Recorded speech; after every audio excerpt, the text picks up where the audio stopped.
Today, I'm going to be talking about fertility awareness in your 20s. And I know you might be thinking, but I'm not ready to have a kid. I'm not planning on having kids anytime soon, and that's totally okay. But understanding your fertility isn't just about planning for pregnancy. It's also a powerful way to get in touch with your health, understand your body, and take control of your reproductive future. So in today's video, I'm going to be breaking it down into 3 main areas. 1, what is fertility awareness? 2, why does it matter even though you're not ready to have kids? And 3, what are some simple ways to start tracking your fertility? Fertility awareness is about the signals that your body gives you about where you are in your menstrual cycle and how it relates to fertility. It doesn't mean that you're preparing for pregnancy now. It's just about getting to know your cycle. So every month, your body goes through a rhythm of hormonal changes. So by paying attention to things like your basal body temperature, your cervical mucus, and your cycle length, you can start to learn a lot about how your body works. So every menstrual cycle has 4 phases. The first phase is the menstrual phase. This is when you see your period blood. Then the second phase is the follicular phase. This is when your body is preparing to release an egg. Then the third phase is the ovulation phase. This is when your body releases the egg, when your ovary releases the egg. And then the fourth phase is the luteal phase. And this is the phase between the ovulation, that's when your body releases the egg, and your next cycle and your next period. So by recognizing when you're in these phases, like if you're able to know when you're in these different phases, it can help you understand why you have certain cravings sometimes, your mood, and even your energy. So now back to why any of this is important, even when you're not planning to have kids. Well, knowing your cycle is very important beyond fertility. So when you're able to understand the pattern of your body, you'll be able to know when you're having an irregular cycle or a regular cycle. For example, your cycle length is the number of days between your periods, counting from the first day you see your period to the last day before you see your next period. And the normal cycle length is usually 21 to 35 days. So if you have a cycle length less than 21 days or greater than 35 days, then that's an irregular cycle.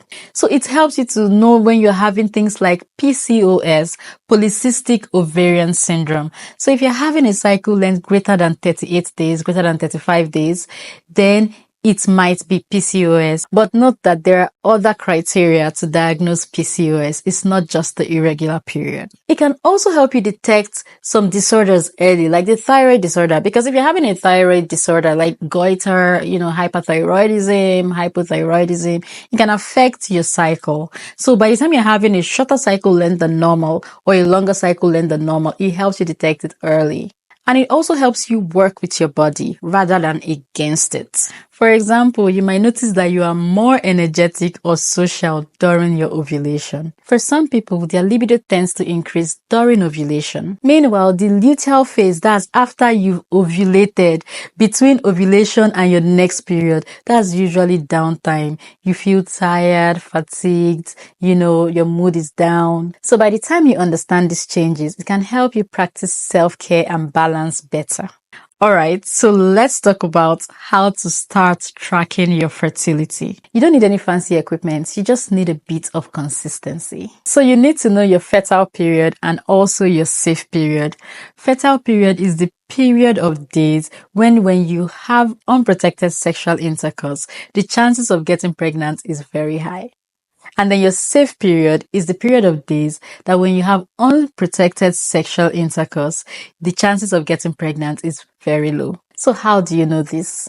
First, you need to know your cycle length. And remember I said cycle length is the number of days between your periods, counting from the very first day you see your period to the last day before you see your next period. So the general way to calculate your fertile period is by subtracting 14 days from your cycle length. So if you've calculated your cycle length and your cycle length is 28 days, that's the number of days between your period, the first day you see your period, to the last day before you see your next period is 28 days, which is the average cycle length.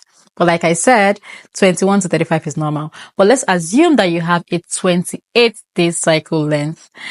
By the time you subtract 14 from that, that remains 14. So you count from the first day you see your period to day 14. That's the time that you've most likely ovulated. Ovulation is simply release of egg from the ovaries. And for fertilization to occur, for pregnancy to occur, an egg has to be released. That is, ovulation has to occur.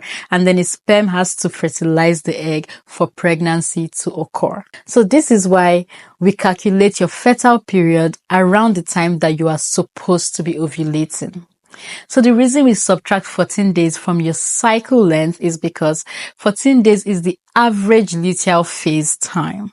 That is the average time between your ovulation and your next period. So usually this is not cast in stone. So what we do is after we subtract 14 days from your cycle length, we say plus or minus 2. That is for someone with a 28-day cycle and we have subtracted 14 days, remaining 14. Remember 28 minus 14 is equal to 14.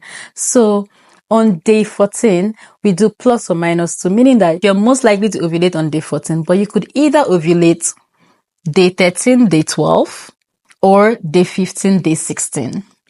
And another interesting fact you need to know is that sperm is said to be able to live in the female reproductive tract for about 5 days, for up to 5 days. Now, that being said, it means that if you have sexual intercourse, unprotected sexual intercourse, maybe 4 days, 5 days, 3 days before your ovary actually releases an egg, the sperm can be waiting somewhere in the fallopian tube for the egg to be released and fertilization can still occur. So with this information now, this is what we use to calculate fertile period. Now we say if minus 2 gives us day 12, 13, then 14, 15, 16, it means that the earliest time you could possibly ovulate is on day 12. So what we do is we now count 5 days backwards. That is because of the fact that the sperm can actually live in the female reproductive tract for up to 5 days. So we count 5 days backward. That's 12, 11, 10, 9, 8. So your fertile period will now be from day 8, 9, 10, 11, 12, 13, 14, 15, and 16. So in a month, you have about 9 days that is your fertile period. In these 9 days, if you have unprotected sexual intercourse, the chances of getting pregnant is high. So every other day outside of these 9 days is your safe period. You can also do this with an app, a digital app on your phone. There are many fertility trackers out there. You can use it, but understanding how to calculate it yourself is usually the most accurate. Another thing you should know is your basal body temperature. This is your temperature when your body is at rest. You check this when you first wake up in the morning. So by the time you're checking this when you first wake up in the morning, if you are ovulating, you will notice that your temperature will rise by about 0.5 degrees Celsius.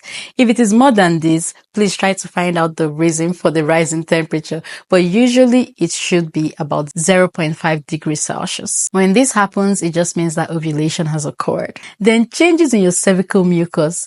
When you are ovulating, your cervical mucus will change. It will become thin, transparent, slippery. So your cervical mucus is like your vaginal discharge. So how to know when you are in your ovulation phase is when you pick it with your index finger and your thumb and you stretch it like this. It should be able to stretch.